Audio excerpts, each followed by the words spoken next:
So, Prince Louis and Princess Charlotte apparently just had their world completely turned upside down. And the way this whole thing played out in private is honestly so much more intense than anything the palace actually said publicly.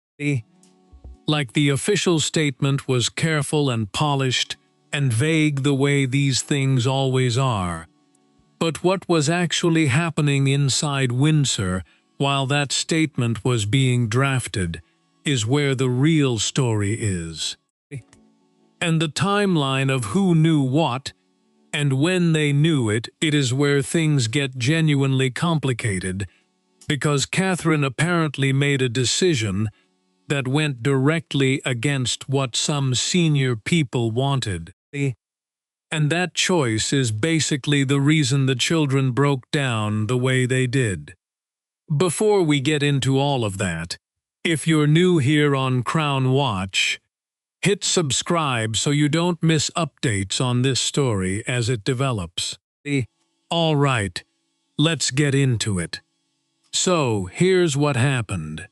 Catherine gathered Louis and Charlotte together in the family's private rooms at Windsor, and she told them herself, not through a statement, not through staff, not through some carefully managed family briefing where someone else shapes the words to control the emotional reaction. She sat them down and told them directly that she would be stepping back indefinitely from public royal duties. And when I say indefinitely, I mean no clear return date, no fixed timeline. Just an open-ended withdrawal from all the official appearances.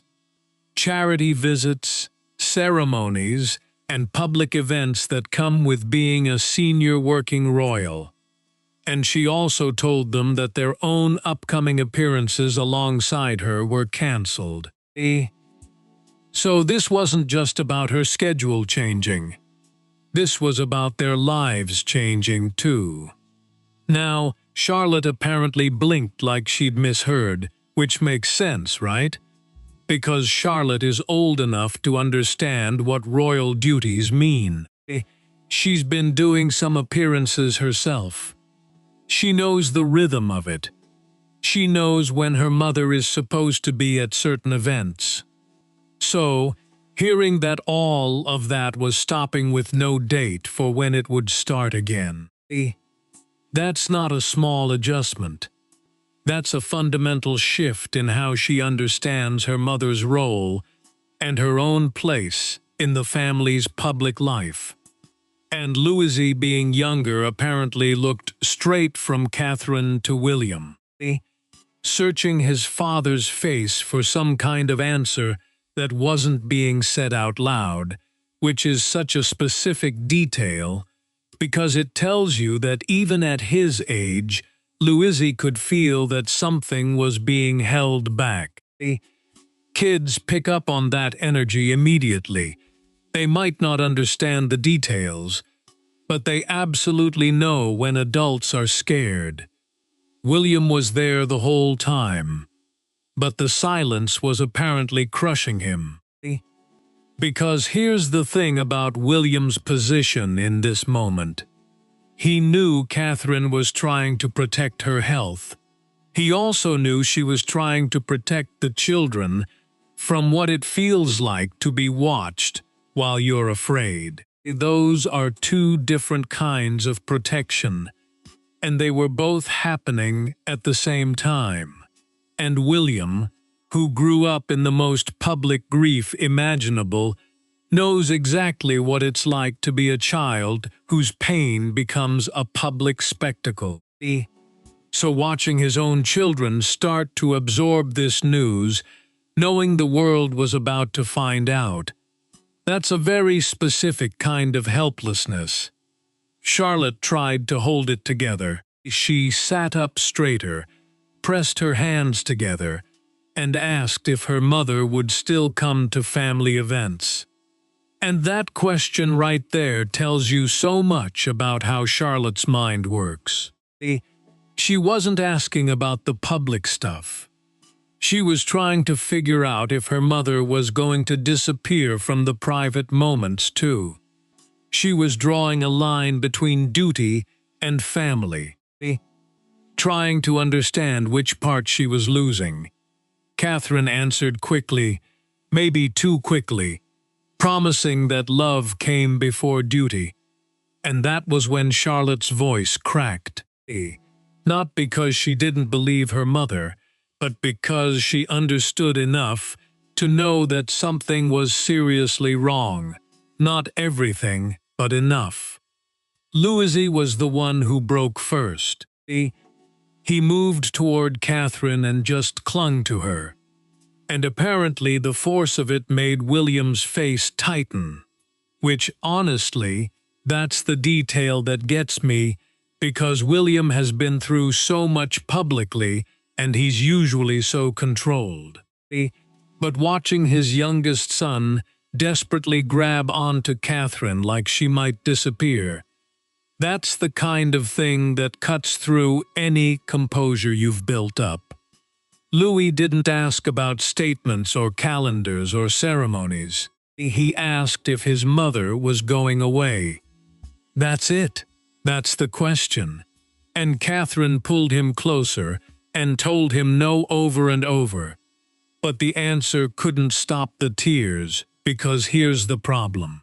She was telling him she wasn't going away. But she was also telling him she was stepping back from everything he associated with her public life. And for a child that young, those two things might feel like the same thing. Charlotte watched Louise fall apart, and the strength she'd been fighting to keep finally started to slip. And this is where the palace's worst fear became real.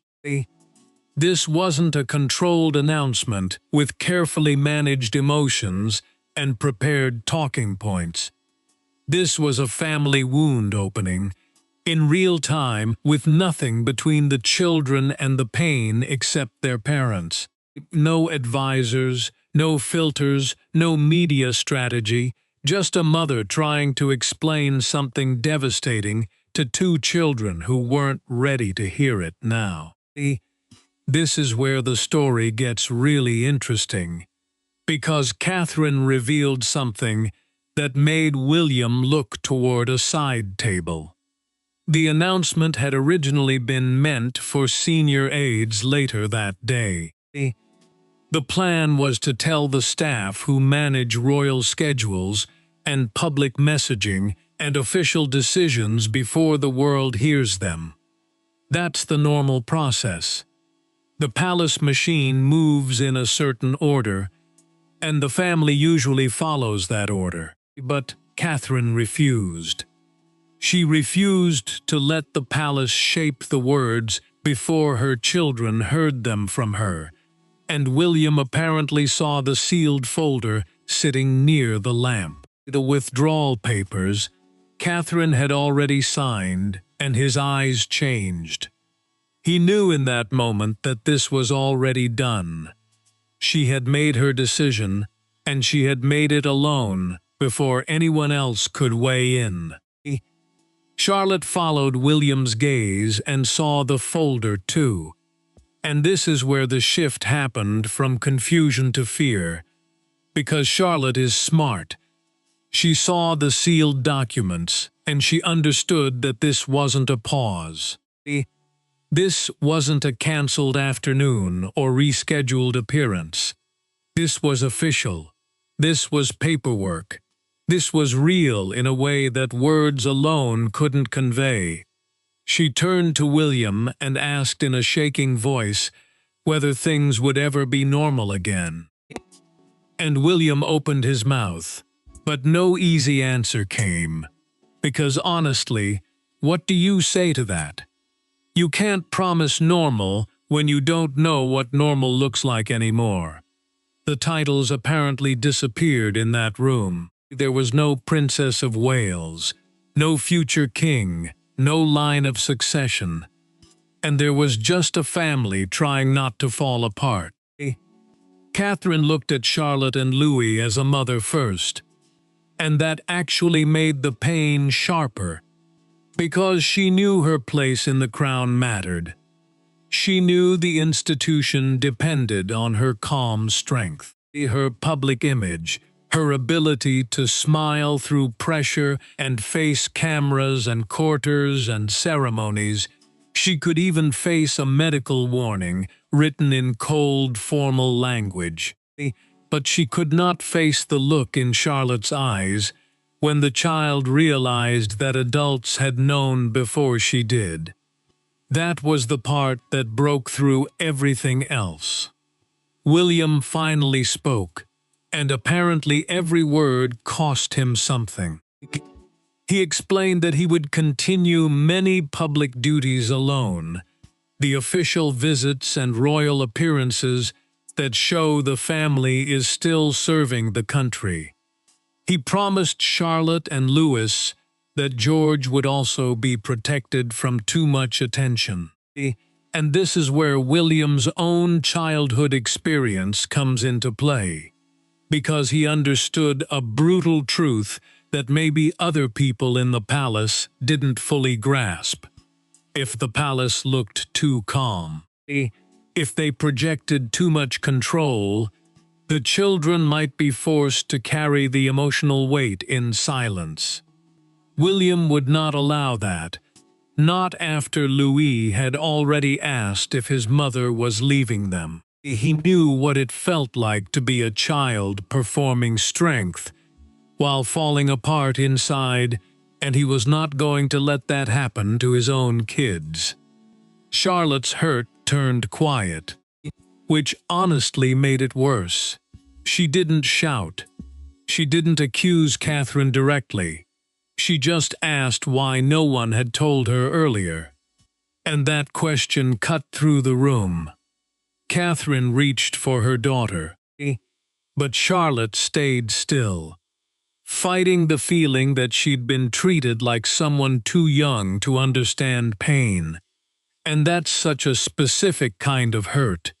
It's not about the news itself. It's about being excluded from the truth.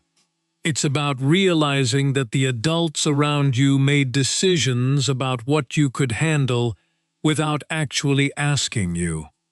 Charlotte wasn't just sad about her mother's health. She was hurt that she'd been kept in the dark. Louis moved closer to William, still frightened, still watching his mother, as if one wrong breath might take her away from both royal life and family life at the same time. And Catherine confessed something in a low voice that I think explains a lot about how this whole situation unfolded. She had delayed this conversation for days. She had spoken to doctors. She had listened to advisors. She had faced courtiers, the trained palace staff who managed private schedules and public plans without breaking. But she could not face Charlotte's tears. That was the part she had hidden, not from the palace, but from herself. She knew this conversation was coming, and she kept putting it off because she couldn't bear to see her daughter cry, which is so deeply human. But it also meant that by the time the conversation happened, the palace machinery was already moving, and the children were finding out after decisions had already been made. Then William revealed something through a private family conversation that added another layer.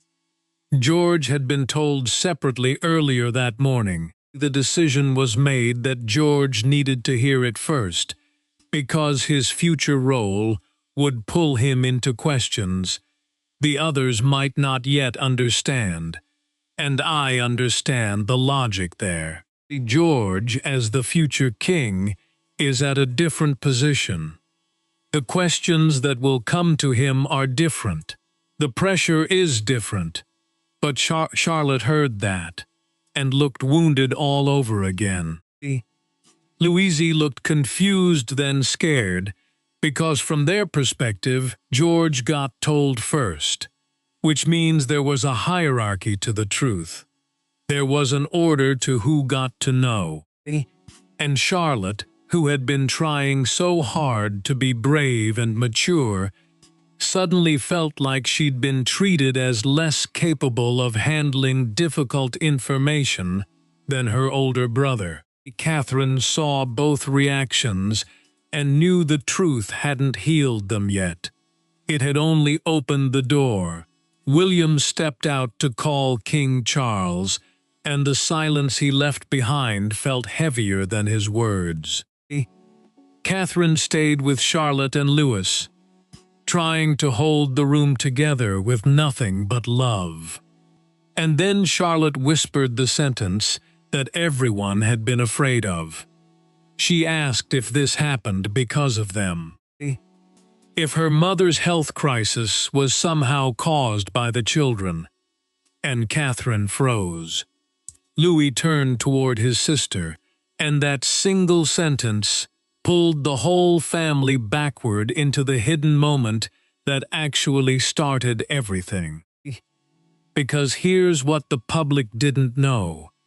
The tragedy didn't begin with the announcement. It began weeks earlier at a private Windsor rehearsal.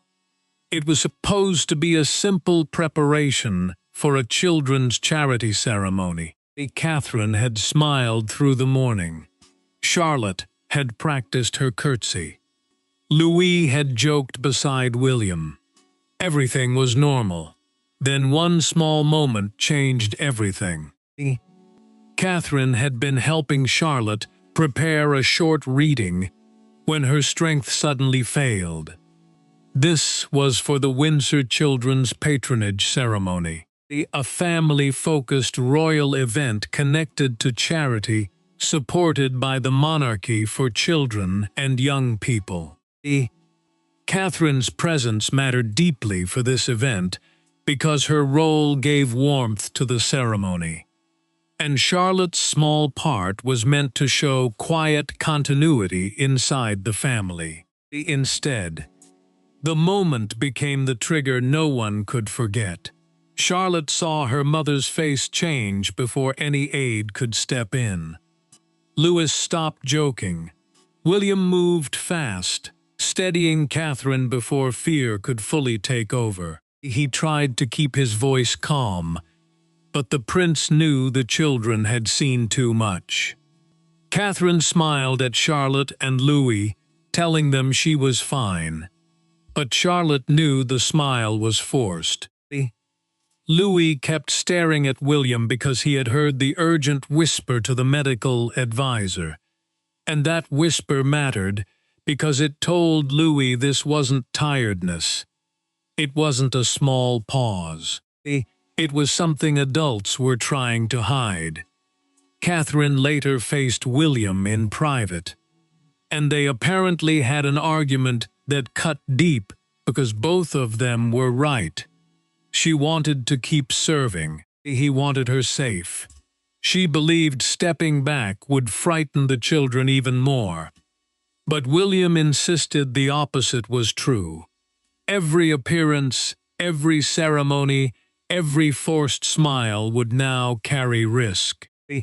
He told her that public duty could not come at the price of Charlotte watching her mother weaken again, or Louis wondering whether royal life was taking her away piece by piece.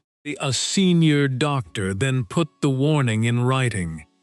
The documented account advised a full and indefinite withdrawal from demanding royal appearances, meaning no clear return date and no heavy public schedule until Catherine's health could truly bear it. That paper changed everything. Catherine asked that the warning remain sealed until she personally told Charlotte, Louis, and George. She could accept palace planning. She could accept medical limits. But she would not allow her children to learn the truth through a briefing, a leak, or a carefully shaped message crafted by communication staff. Here's where the timeline gets complicated. King Charles learned the document existed before Catherine was ready for the palace machine to move. And the moment the monarch knew, control began to slip from Catherine's hands. The king understood at once that this was no longer only a private family pain. It touched the public face of the crown, the duties of William, and the emotional safety of 3 children growing up under impossible attention. Once the monarch knew the private pain had reached the throne, by the time William entered the king's private study, grief had hardened into protection. Charles sat behind the desk with the sealed medical file before him. But William didn't wait for permission to speak. He placed both hands on the chair in front of him and made one thing clear. Catherine was not a symbol to be managed. She was his wife, and her children had already suffered enough. William spoke first because silence had already done too much damage. He told Charles that Catherine's withdrawal had to be handled as a family wound before it became a palace problem. The king listened without interrupting, but he understood the pressure pressing in from every side. Catherine's absence would affect public schedules, charity visits, ceremonial duties, and patronages, which are the causes or organizations or royal supports to bring attention and trust. Her step back mattered because she was not only loved by the public, she had become a steady part of the monarchy's image of calm, care, and future strength. Charles looked at the sealed file and felt the weight of the crown in a way no speech could soften. The king knew the institution needed stability because the public watches royal absences for signs of weakness, fear, or hidden crisis. But he also knew he was not only speaking as monarch, he was hearing as a grandfather that Louise had broken down, and Charlotte had asked if she had caused her mother's pain. That detail changed the room. It made every official plan feel colder. William refused to let Charlotte and Louis become tools for public comfort. He said the children would not be pushed into appearances to make the family look strong, and they would not stand beside cameras simply to cover Catherine's empty place. He reminded Charles that George had already been told separately, and that all 3 children now needed protection from the pressure of being symbols before they were ready.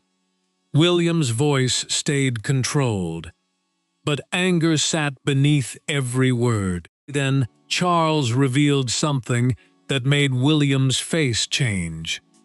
According to a private recorded family briefing prepared for the household archive, some senior advisors had wanted a carefully worded public statement released before the children were told. Let that sink in. There were people inside the palace system who thought the public should know before. Charlotte and Louis heard it from their own mother. William could accept pressure. He could accept duty. But he could not accept the palace message reaching the world before Catherine's own voice reached her children. For one sharp moment, the room stopped feeling like a study and started feeling like a battlefield. William answered without raising his voice.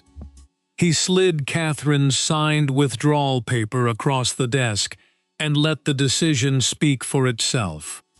The document was simple but devastating. She had already stepped back, and the palace no longer had the right to shape the truth before the family did. Charles read it, set it down, and finally agreed that Charlotte, Louise, and George would be shielded from public use. But the agreement didn't end the danger. It only exposed a new one. Someone inside the palace would see Catherine's absence not as a heartbreak, but as an opening. Charles knew it, William knew it, and where there is a vacuum inside the monarchy, someone always tries to fill it. Outwardly, the palace prepared words of sympathy. Doors, power began moving like a shadow across old carpets and private desks.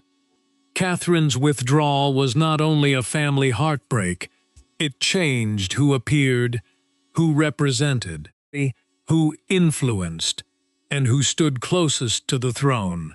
As Charlotte cried upstairs and Louis refused dinner, adults downstairs began deciding what their mother's absence would mean. William sensed the danger before anyone said it plainly. He knew Catherine's patronages, the charities, and causes she publicly supported were more than names on a schedule. They connected her to families, children, hospitals, and people who saw her as a source of comfort. Palace officials began reviewing those patronages along with planned appearances and ceremonial responsibilities because an indefinite step back left empty spaces.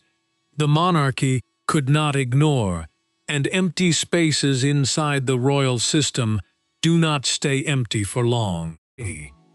Queen Camilla listened as aides discussed calm language and possible duty changes, but her unease grew with every careful sentence.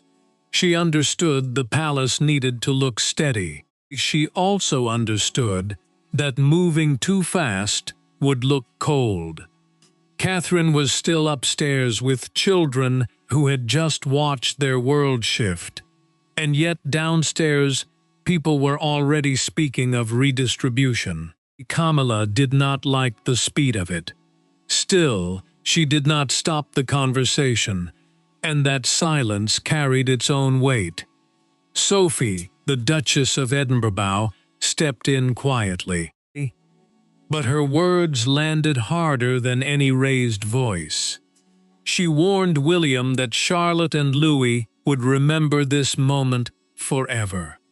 Not because of the public statement, but because of how the adults behaved after the tears.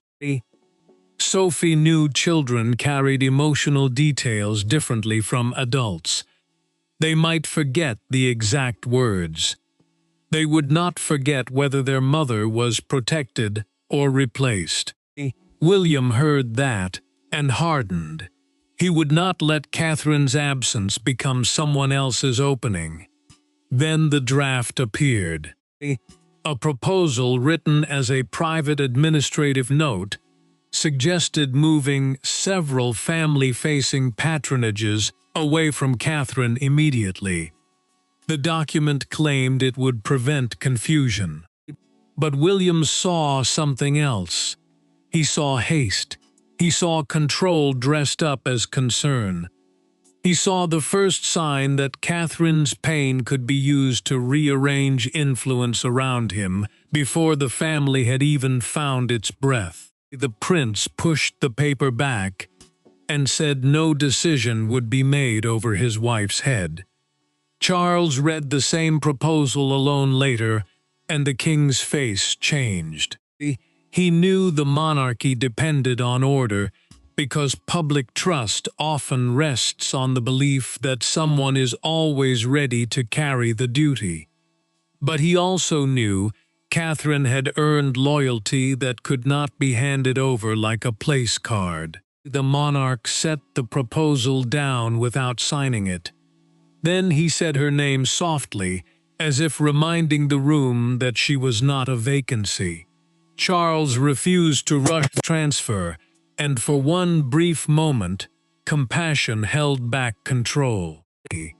But the refusal didn't heal the split, it exposed it. One side wanted patience, the other wanted movement, and that split would become impossible to hide once the first consequences reached the children. The first fallout didn't come from a newspaper or a palace statement. It came from a simple change on the family calendar. A name was crossed out. A carriage appearance was removed. A children's charity visit was cancelled. Charlotte saw it before anyone could explain. Louisy saw his sister's face fall, and suddenly, Catherine's announcement became real in the cruelest possible way. Charlotte stood frozen over the revised schedule, and one missing name told her everything. The Windsor Children's Patronage Ceremony was the same event that had once felt like a proud family moment. Now, the schedule confirmed that Catherine, Charlotte, and Louis would no longer attend together. For Charlotte, that ceremony had been a small promise that she could stand beside her mother and learn courage from her. For Louisy, it had meant normal life would continue. William saw the paper too late. He ordered staff to stop leaving revised documents where the children could find them, because in royal life, a family schedule is more than a timetable. It shows who will appear, who will step back, and how the palace wants the public to understand change. William knew that if Charlotte and Louis learned the truth through crossed-out names, they would feel managed instead of loved. But the damage had already landed. Charlotte didn't cry at first, and that silence frightened Catherine more than tears would have. She stepped away from the table, her face tight with hurt, carrying the quiet pain of a child who had been proud of a duty now taken from her. Catherine reached for her, but Charlotte looked at the schedule again, as if the missing May might return if she stared long enough. Her mother understood then that the announcement had not ended the pain. It had only begun its second wave. Louis reacted differently. He shoved a chair back with sudden anger and asked why royal rules mattered if they made everyone sad. William moved toward him, but the boy was not really angry at his father. He was angry at the coldness of it all. A ceremony could disappear. A name could be removed. A family moment could be changed by ink, paper, and quiet decisions made outside the room. Louisy wanted someone to say it was wrong, and for a second, no one knew how to answer him. Catherine later admitted to William that this was the exact moment she had feared. She had worried Charlotte and Louis would discover the consequences piece by piece instead of hearing them through love. William listened, then made his decision. No more documents first. No more schedules first. No more whispers before truth. From that moment, the family would speak before the palace moved. Catherine accepted that promise, but one wound still waited in silence. Charlotte had not only lost a ceremony, she had lost the feeling that she understood her mother's world. So Catherine chose to speak to her daughter alone, away from advisors, away from duty, away from every royal expectation. For the first time since the announcement, mother and daughter would face the truth without anyone standing between them.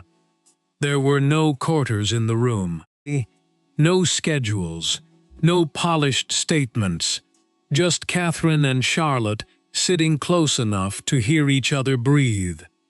The young princess had tried to be brave for too long, but bravery finally gave way to the question beneath every tear.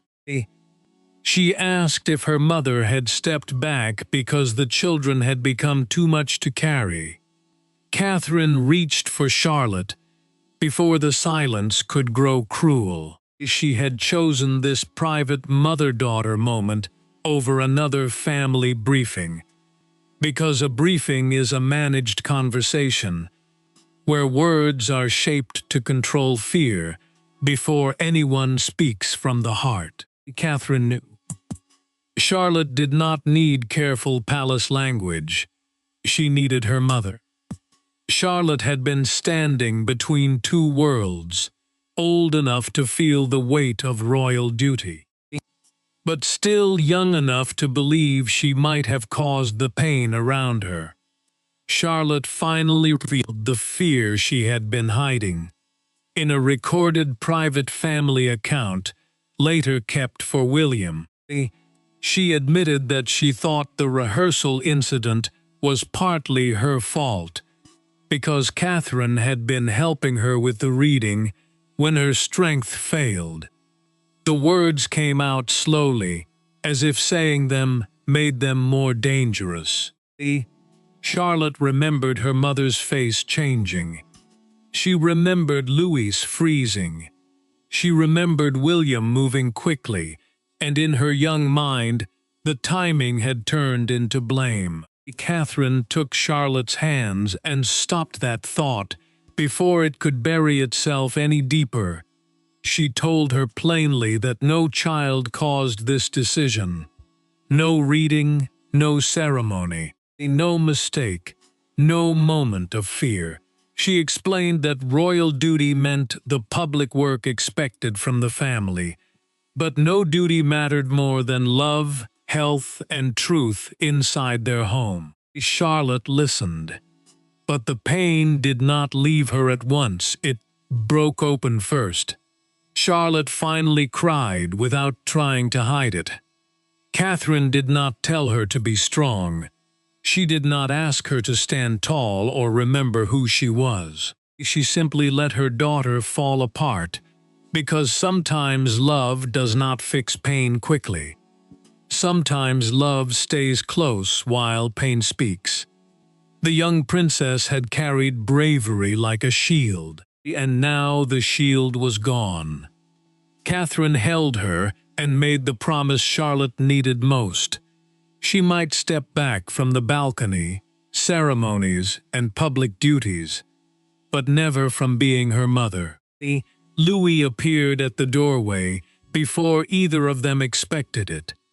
He had heard enough to understand the part that mattered, and Catherine did not send him away. She opened her arms. Louis went straight to her, still scared, but no longer alone in that fear. Charlotte wiped her face and moved closer to him. For the first time since the announcement, the children were not being protected by silence. They were being protected by truth. William found them together and stopped before speaking. He saw Catherine holding Charlotte and Louis, and he understood what the palace had nearly missed. This was not damage control. Damage control meant trying to protect an image after something painful had happened. This was something deeper. This was emotional truth. The future king knew the family could no longer let papers, aids, or public pressure decide the order of pain. Catherine looked at William, and he gave the smallest nod. Charlotte stayed close to her mother. Louis held on tighter. Nothing had become easy, but something had shifted. The family had stopped pretending that royal strength meant silence. But outside Windsor, the world was already turning Catherine's private heartbreak into a public storm. By morning, the private announcement had become the only story anyone wanted to discuss. The palace statement was careful, but the public reaction was not.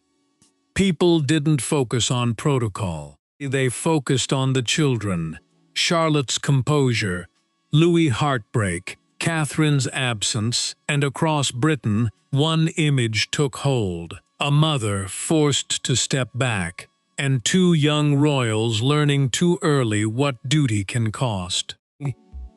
William moved before the story could become cruel. He asked that Charlotte and Louis be protected from public pressure, and his request carried the force of a father who had watched both children break in different ways.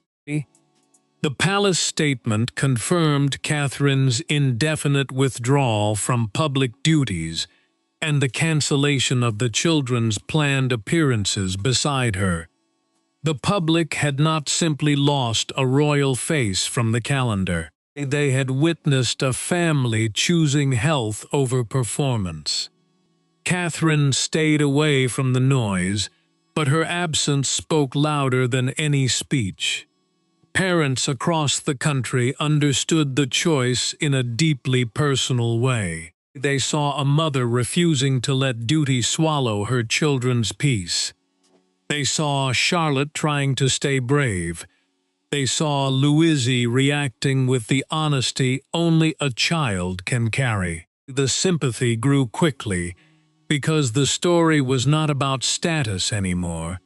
It was about fear, love, and the painful cost of being watched while hurting. Camilla watched the coverage in silence.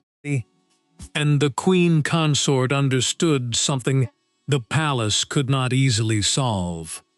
Catherine's emotional place in the public imagination could not be replaced by another schedule, another appearance, or another carefully worded line. The monarchy can move duties around, but it cannot move affection so easily. Camilla knew the institution needed calm, yet she also knew calm without warmth would look empty. If the palace handled this coldly, the public would feel it. Then came the front page that changed the tone of the morning. One newspaper placed a soft image of Windsor gates beneath the headline, "A mother before the crown." The phrase cut through every official sentence. It gave the public a simple truth to hold. Catherine had not abandoned duty. She had chosen the one duty no palace could outrank. William saw the headline and said nothing, but the prince knew it had already done what no statement could do. It had defined the moment. Outside Kensington Palace, people began arriving the flowers and handwritten cards for Charlotte and Louis. Kensington Palace is the royal residence closely linked with William and Catherine's family life. So the gathering felt personal, not political. Some cards were addressed to Catherine. Others were written directly to the children with simple messages telling them they were loved and not alone. Private grief had become national feeling, and the palace could no longer pretend this was only an internal matter. King Charles absorbed the reaction with the silence of a man measuring history. The king understood. The crown had tried to manage the moment, but the people had already decided what it meant. Catherine was not being judged for stepping back. She was being embraced for protecting her family. And as the flowers gathered and the headlines hardened into memory, Charles prepared one final decision. In the end, Catherine's announcement was not remembered as weakness. It was remembered as the moment a future queen chose truth over performance. Charlotte and Louis broke down because they understood what the palace sometimes forgets. Duty can wound the innocent when silence becomes too heavy. But from that pain came a decision that no protocol could erase. Charles made the final decision with the weight of a grandfather and the duty of a king. He formally approved Catherine's indefinite withdrawal without redistributing her most personal family-focused patronages. That choice mattered, because removing those causes too quickly would have made Catherine look replaced instead of protected. The monarch understood the difference. He preserved her place, and by doing so, he sent a quiet message to the palace. This was not a vacancy. This was a mother being given room to heal. William confirmed the second part privately, and the prince did not leave space for argument. Charlotte, Louis, and George would not be pushed into symbolic appearances to cover their mother's absence. These symbolic appearances are public moments used to send a message, often meant to show strength or unity, even when private life is painful. William knew those moments could comfort the public, but he also knew they could wound the children. He had seen Louis cling to Catherine. He had heard Charlotte ask if she was to blame. He would not let the crown use their brave faces as a shield. Catherine felt the sorrow of stepping back, but she also felt relief. For days she had feared the children's reaction more than any public storm. Now, Charlotte and Louis knew the truth from her own voice. Not from a leaked paper, a changed schedule, or a polished palace statement. Catherine had lost a part of her public life, but she had protected something far more precious inside her family. She had chosen honesty before image, and that choice changed the emotional meaning of everything. Charlotte slowly accepted that her mother's choice was not abandonment. Louis began to understand it in his own way, too. Catherine was not leaving them. She was stepping away before royal pressure took more from her than she could safely give. The sealed medical warning remained private, and that privacy mattered because not every pain belongs to the public. But the emotional truth became impossible to hide. Catherine had chosen survival, motherhood, and honesty over the crushing demand to perform strength. William's quiet stand changed the tone inside the palace. The prince had not shouted for power. He had not turned the moment into a public battle. He had simply refused to sacrifice his children for appearances. And that refusal pointed toward a different kind of reign. Charles saw it. Catherine felt it. Charlotte and Louis lived it. The next chapter of the monarchy would not be judged only by ceremony, titles, or tradition. It would be judged by whether the family remembered its own humanity. This moment forced the monarchy to become more human. Catherine's tragic announcement broke Charlotte and Louis for one painful day, but it also protected them for the years ahead. It proved that love could stand above protocol, that truth could be kinder than silence, and that a mother's first duty was not to the balcony, the calendar, or the crown. It was to the children holding her hand.